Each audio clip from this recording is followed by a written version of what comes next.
तो नमस्कार, आदाब, सत श्री अकाल। स्वागत है आप सभी का आज के अपने इतिहास की क्लास में। देखो, अपन लास्ट क्लास में अपन ने पढ़ लिया था कहाँ तक, रावल रतन सिंह तक। एक बार वापस से देख लेते हैं कि किस प्रकार अपन ने पढ़ा था मेवाड़ का इतिहास। तो देखो, सबसे पहले कर पढ़ा था अपन ने करण सिंह और रण सिंह। करण सिंह और रण सिंह के समय मेवाड़ के जो गोइल थे वो दो भागों में बढ़ जाते हैं। कौन कौन से? ये शाखा तो आ जाती है कौन सी? रावल शाखा। और ये जो शाखा थी ये कौन सी हो जाती है? राणा शाखा। जिसका विभाजन किसके समय हुआ था? रण सिंह या करण सिंह। पहले पढ़ चुका है इस चीज के बारे में, थोड़ा सा एक बार रिवाइज के रूप में ले रहे हैं। फिर उनके बाद शासक बने कौन? छेम सिंह। छेम सिंह के दो पुत्र हुए थे। कौन? एक तो सामंत सिंह और एक और हुए थे। तो छेम सिंह हुए, उनके बाद आए कौन? जैत्र सिंह। छेम सिंह पर आक्रमण किया था किसने? कीर्तिपाल या कीतु ने। और ये यहां से चले जाते हैं कहा? वागड़। तो देखो, एक शाखा ये बन गई किनकी? गोइलों की। उनके बाद शासक बनते हैं कौन? जैत्र सिंह। जैत्र सिंह के समय एक युद्ध हुआ, कौन सा? 1227 में। कौन सा युद्ध? जिसको बोलते हैं भूताला का युद्ध। भूताला का युद्ध किसके साथ हुआ भाई? इल्तुतमिश के साथ। फिर आए कौन? तेज सिंह। तेज सिंह के समय क्या हुआ? एक चित्र था, कौन सा? श्रावक प्रतिक्रमणी सूत्री चूर्णी। श्रावक प्रतिक्रमण सूत्री चूर्णी चित्र का था चित्रण हुआ। उसके बाद हुए कौन? समर सिंह। समर सिंह ने क्या? 1299 में अलाउद्दीन खिलजी की सेना जो गुजरात जा रही थी उसको रास्ता दिया, प्लस उनसे क्या किया? कर वसूला। उसके बाद पढ़े थे अपन कौन? रतन सिंह। और रतन सिंह के समय शाखा होता है कब? 1303 में। आक्रमण करता है कौन? अलाउद्दीन खिलजी। अलाउद्दीन खिलजी दुर्ग की जिम्मेदारी शुरू में तो किसको देता है? अपने पुत्र खिज्र खां को। लेकिन खिज्र खां यहाँ से चला जाता है तो किसको देता है फिर? बाद में अलाउद्दीन खिलजी मालदेव सोनगरा, या जिसी को बोलते हैं कि क्या? मालदेव मूछाड़ा। मालदेव मूछाड़ा। तो ये बात थी। देखो, आके मेवाड़ पर, अब चित्तौड़ पर अधिकार हो गया किसका? अलाउद्दीन खिलजी का। तो समर सिंह के दो पुत्र थे, रतन सिंह और कुंभकर्ण। ये जो रतन सिंह था ये रावल शाखा का अंतिम शासक था। इसी के साथ मेवाड़ पर अधिकार हो गया किसका? अलाउद्दीन खिलजी का। तो कुंभकर्ण यहाँ से चला जाता है, ये यहाँ से कहाँ निकल जाता है? नेपाल। और नेपाल में राणा शाखा की क्या करता है? स्थापना। तो ये देखो, ये जो शाखा थी ये यहीं पर खत्म हो जाती है रावल रतन सिंह के पास। फिर अपन पढ़ते हैं कि भाई उसके बाद शाखा स्टार्ट होती है कौन सी? राणा शाखा। तो उसके बाद ये थे क्या? ठिकानेदार, या इनके पास ठिकाना था कौन सा? सिसोदा। अपन ने देखा था कर्ण सिंह या रण सिंह के दो पुत्र छेम सिंह और राहप। छेम सिंह तो क्या करता है कि ये शासक बन जाते हैं किसका? रावल शाखा का। और ये ठिकानेदार बन जाता है कौन सा? सिसोदा गांव का। उसके बाद हुआ लक्ष्मण सिंह। देखो, जब ये युद्ध हुआ रतन सिंह वाला 1303 में, तो जब राजा युद्ध में भाग ले रहा है तो इनको भी भाग लेना पड़ेगा। और इस युद्ध में लक्ष्मण सिंह व इनके 7 पुत्र इस युद्ध में मारे गए। इस युद्ध में मारे गए।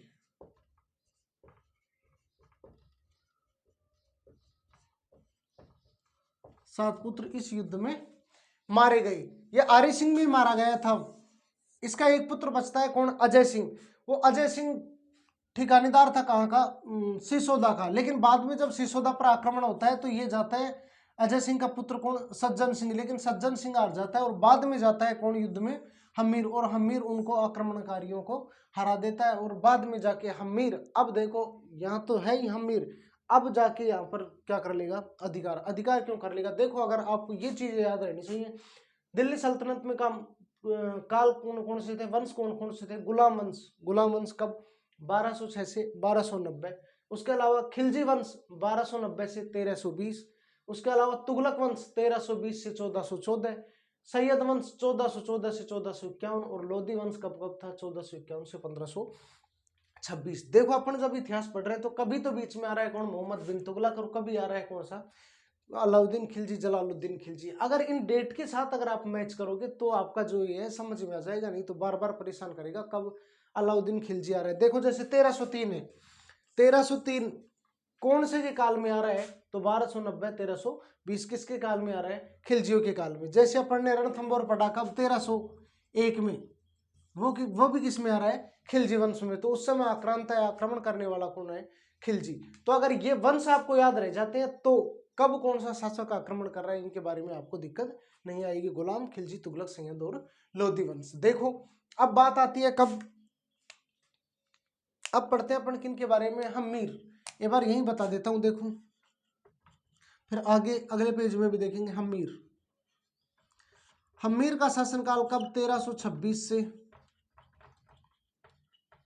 1364। देखो मेवाड़ को जीत लिया किसने, अलाउद्दीन खिलजी ने, और संभला दिया किसको, मालदेव मूछड़ा का। अब काल की बात है, जो जो समय बीतता जाएगा उधर से अलाउद्दीन खिलजी की भी मृत्यु हो गई कब, 1316 में।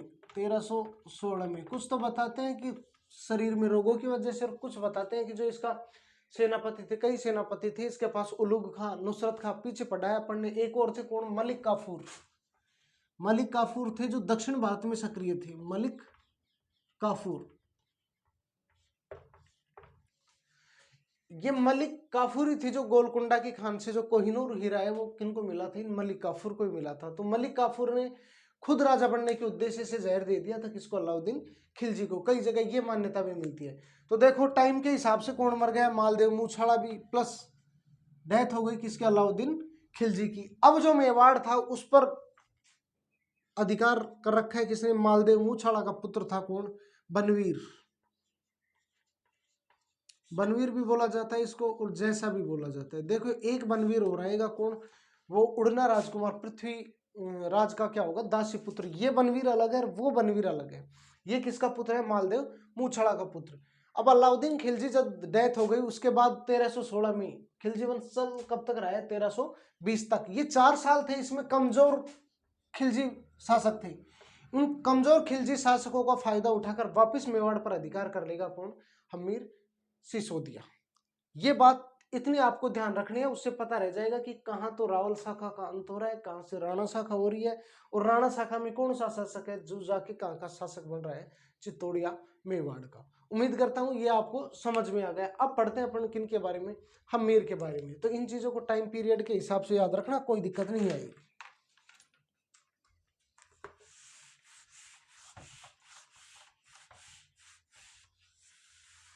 तो हम्मीर ने आखिरकार अधिकार कर लिया किस पर, मेवाड़ पर। किसको हराकर, जैसा या बनवीर को हराकर। जैसा या बनवीर कौन थे, तो ये मालदेव मूछड़ा का पुत्र था। अब पढ़ते हैं अपन किन के बारे में, हम्मीर।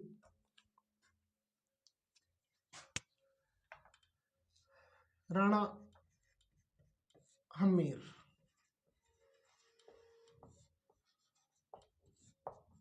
शासनकाल भी याद रख लेना, 1326 से 1364। 1326 से 1364। तो इन्होंने राज्य प्राप्त कैसे किया, जैसा या बनवीर को हराकर। जैसा या बनवीर को हराकर चित्तौड़ दुर्ग प्राप्त किया।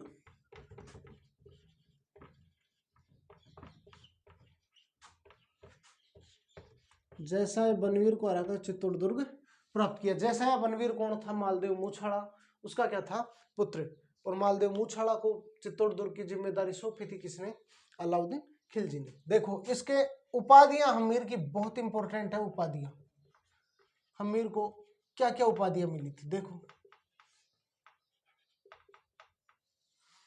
इन्हीं को कर्नल जेम्स टोड ने क्या कहा, कर्नल जेम्स टोड। हर एक उपाधि याद रखनी है, हम्मीर की बहुत बार एग्जाम में पूछा जाता है और आगे भी पूछा जा सकता है, सबसे इंपॉर्टेंट चीजें हैं। इनको कर्नल जेम्स टोड ने कहा प्रबल हिंदू, प्रबल हिंदू। उसके अलावा कुंभलगढ़ प्रशस्ति, कुंभलगढ़ प्रशस्ति। आगे बात करेंगे कुंभलगढ़ प्रशस्ति, इसकी रचना किसने की थी, महेश भट्ट, अत्रि भट्ट, इन्होंने। तो कुंभलगढ़ प्रशस्ति, कुंभलगढ़ प्रशस्ति में इनको कहा गया विषम घाटी, विषम घाटी पंचानन, मतलब विपरीत परिस्थितियों में भी अडिग रहने वाला। तो कर्नल जेम्स टोड ने इनको क्या उपाधि दी? प्रबल हिंदू। कुंभलगढ़ प्रशस्ति में इनको क्या कहा गया है? विषम घाटी पंचानन। उसके अलावा रसिक प्रिया, आगे पढ़ेंगे एक शासक महाराणा कुंभा जिन्होंने गीत गोविंद पर एक टीका लिखी थी, कौन सी? रसिक प्रिया। और रसिक प्रिया में राणा हम्मीर को उपाधि दी गई है किसकी? वीर राजा में राणा हम्मीर को किसकी उपाधि दी गई है भाई? वीर राजा। और इन्हीं को कहा जाता है मेवाड़ का उद्धारक। मेवाड़ का उद्धारक। और उद्धारक भी कौन सा? मेवाड़ का प्रथम उद्धारक। क्यों कहा जाता है? देखो, रतन सिंह की मृत्यु के बाद ही समाप्त हो जाता है कौन सा? मेवाड़ में जो रावल शाखा का अंत। और एक बुरी दशा हो गई थी किनकी? मेवाड़ की। उस मेवाड़ की दुर्दशा को वापस सुधारा था किसने? राणा हम्मीर ने वापस आकर अधिकार किया था जैसे बनवीर को हराकर। इसी वजह से इनको कहा जाता है मेवाड़ का प्रथम उद्धारक। तो मेवाड़ का दूसरा उद्धारक किसको कहा जाता है? तो मेवाड़ का दूसरा उद्धारक कहा जाता है किनको? भामाशाह को, जिन्होंने वही, इसने भी विपरीत परिस्थितियों में संभाला है मेवाड़ को, ये भी विपरीत परिस्थितियों में संभालेगा महाराणा प्रताप के समय। महाराणा प्रताप के समय जब मेवाड़ में धन संपदा की कमी हो जाएगी, हालत खराब हो जाएगी किसके? महाराणा प्रताप की। तब जाके संभालता है कौन? अपना पूरी जमा पूंजी दे देता है कौन? महाराणा प्रताप को। कौन? भामाशाह। इसी वजह से भामाशाह को कहा जाता है मेवाड़ का दूसरा उद्धारक। और मेवाड़ का प्रथम जो उद्धारक है वो किसको कहा जाता है? राणा हम्मीर को। तो राणा हम्मीर को कर्नल जेम्स टोड ने क्या कहा? प्रबल हिंदू। कुंभलगढ़ प्रशस्ति में विषम घाटी पंचानन। रसिक प्रिया में क्या? वीर राजा। और इन्हीं को कहा गया है मेवाड़ का प्रथम उद्धारक। चारों की चारों लाइनें याद रखनी है, सभी इंपॉर्टेंट है। इसके बाद अपन एक युद्ध पढ़ते हैं इनके समय ही, कौन सा? सिंगोली का युद्ध।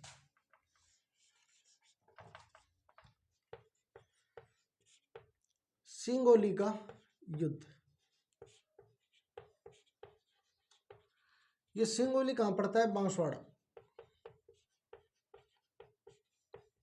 यह युद्ध हुआ कब? 1336 में। सिंगोली का युद्ध किस किस के बीच हुआ? हम्मीर और MBT यानी कि मोहम्मद बिन तुगलक। मोहम्मद बिन तुगलक। देखो क्यों आ गए मोहम्मद बिन तुगलक? क्योंकि 1320 से और 1414 तक का शासनकाल किनका है?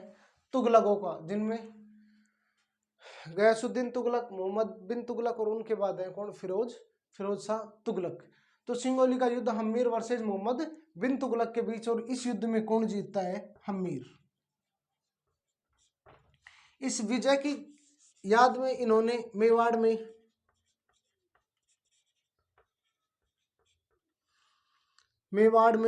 अन्नपूर्णा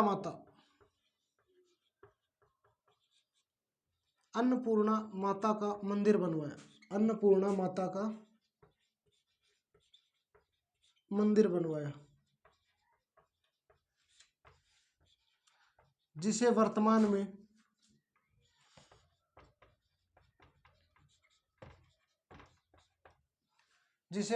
में बरबड़ी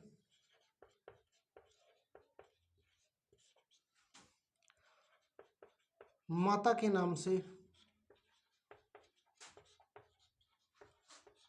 भी जाना जाता है।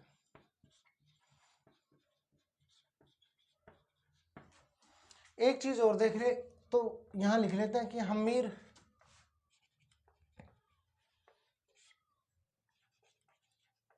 प्रथम सिसोदिया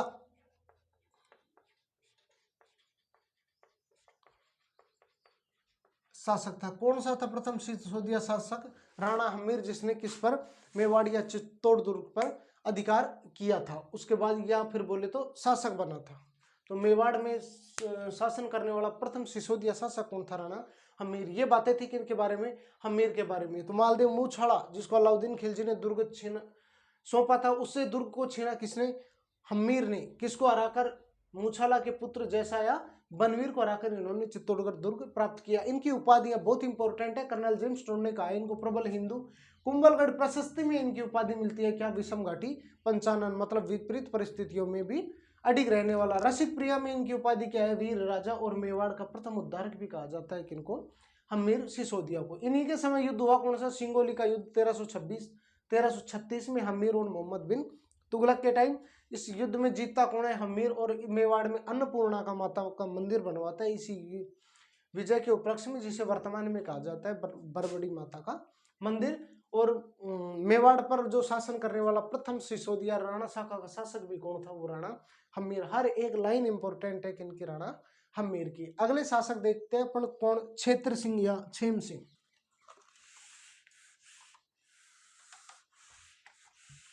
तो वापस से संकटों में गिरे हुए मेवाड़ को वापस से एक अच्छी स्थिति में लेके आया कौन, हमीर। इसी वजह से इनको कहा जाता है मेवाड़ का प्रथम उद्धारक। और मेवाड़ का दूसरा उद्धारक किसको कहा जाएगा भाई, भामा शाह को, जो कहाँ के निवासी थे, पाली के, जिन्होंने भी विपरीत परिस्थितियों में मेवाड़ की स्थिति को सुधारा था। इस वजह से उनको कहा जाता है मेवाड़ का दूसरा उद्धारक, और हमीर को कहा जाता है मेवाड़ का प्रथम उद्धारक। इनके बाद एक शासक बनते हैं क्षेत्र सिंह, या इन्हीं को बोला जाता है क्या, खेत सिंह।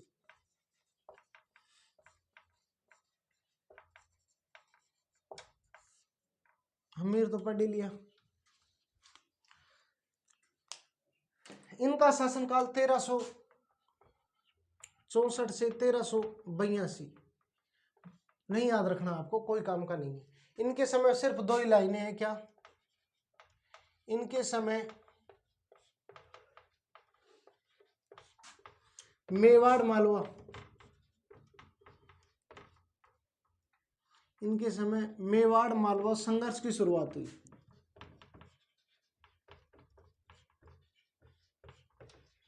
इनके समय मेवाड़ मालवा संघर्ष की शुरुआत हुई। दूसरी बात एक और है, ये दोनों ही लाइनें जो इनमें लिखा रहे हैं वो आगे जाके काम में आएंगी, यहाँ उनका कोई काम नहीं है। दूसरी क्या है, चाचा व मेरा, चाचा व मेरा इनके दासी पुत्र थे, चाचा व मेरा इनके दासी पुत्र थे।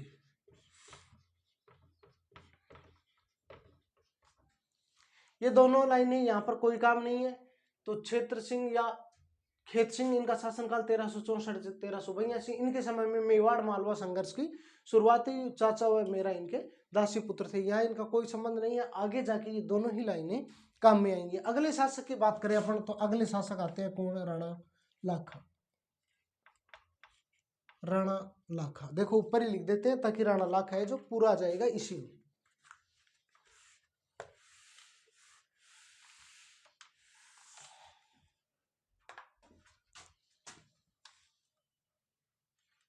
राणा लाखा,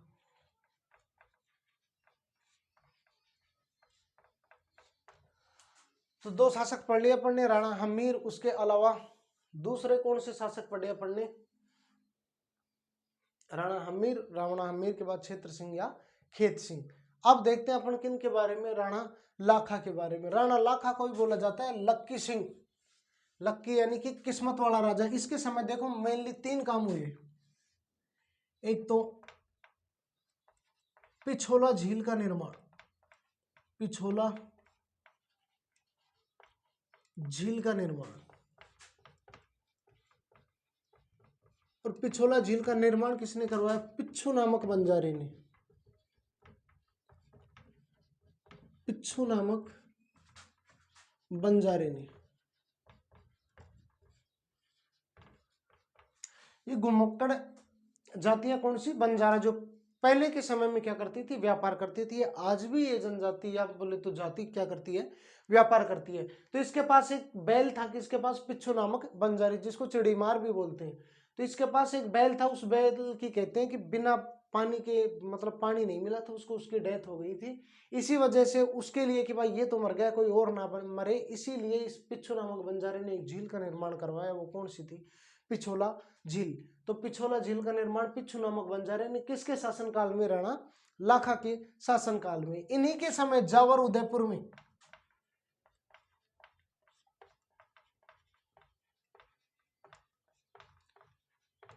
जावर उदयपुर में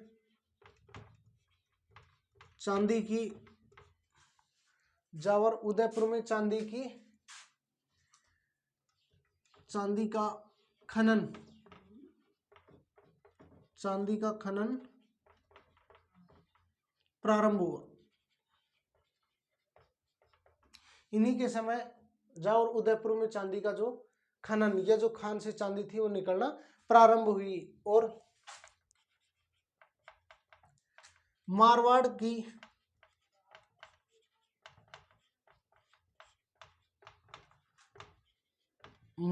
की राजकुमारी हंसाबाई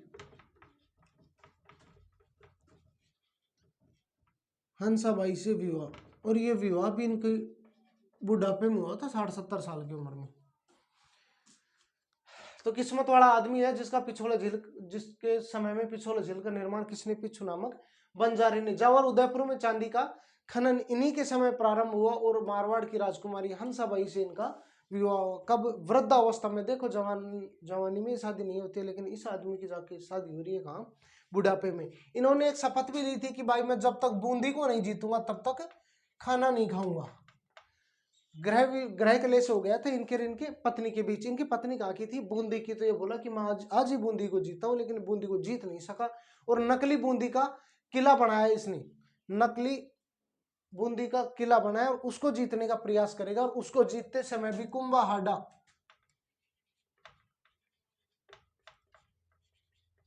बूंदी के चौहान क्या कहलाए? हाडा। जैसे अपन ने बात की थी कि जालोर के क्या कहलाए? सोनगरा चौहान। उसी प्रकार कुंभाहाडा की मृत्यु, इनकी मृत्यु कब हुई? लाखा द्वारा नकली बूंदी के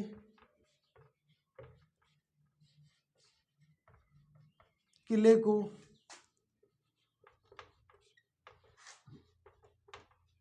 जीतने के दौरान।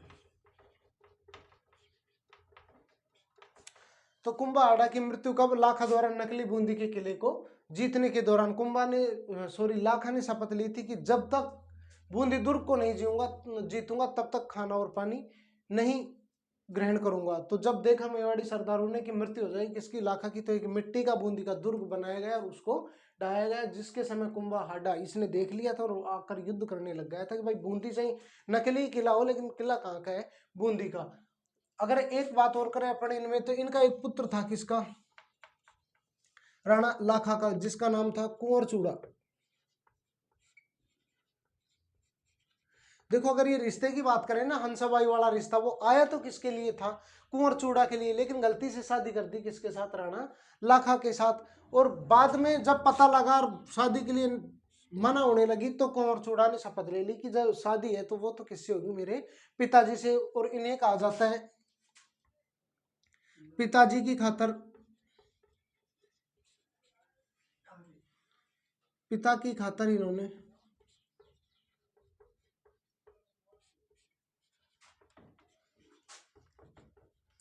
इन्होंने मेवाड़ का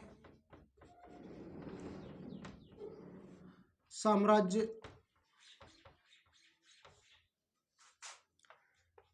त्याग दिया।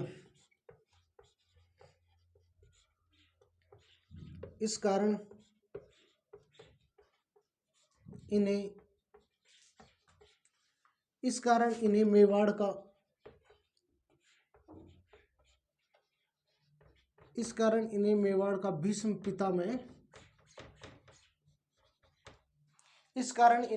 भीष्म पितामह कहा जाता है।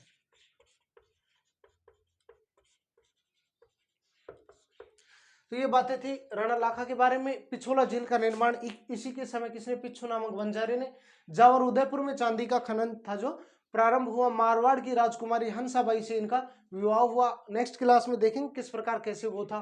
कुंभाहाडा की मृत्यु राणा लाखा द्वारा नकली बूंदी के किले को जीतने के दौरान। और कुंवर चूड़ा कौन था? तो कुंवर चूड़ा किसका पुत्र था? राणा लाखा का। पिता की खातिर उन्होंने मेवाड़ का साम्राज्य त्याग दिया, इस कारण इन्हें मेवाड़ का क्या कहा जाता है? भीष्म पितामह। क्यों? ऐसा कार्य किसने किया था? अपने देवव्रत या बोल ले जिनको भीष्म पितामह, जिन्होंने अपने पिताजी की खातर, पिताजी के विवाह के लिए उन्होंने भी अपने साम्राज्य का त्याग कर दिया गया था। इसी वजह से इनकी उपाधि मिलती है। क्या इनको कहा जाता है? मेवाड़ का भीष्म पितामह। तो ये कुछ बातें थी। अब जो ये हंसाबाई और लाखा का जो विवाह है, इसकी थोड़ा सा इतिहास अपन देखेंगे अपनी नेक्स्ट क्लास में। तब तक के लिए आप सभी का धन्यवाद।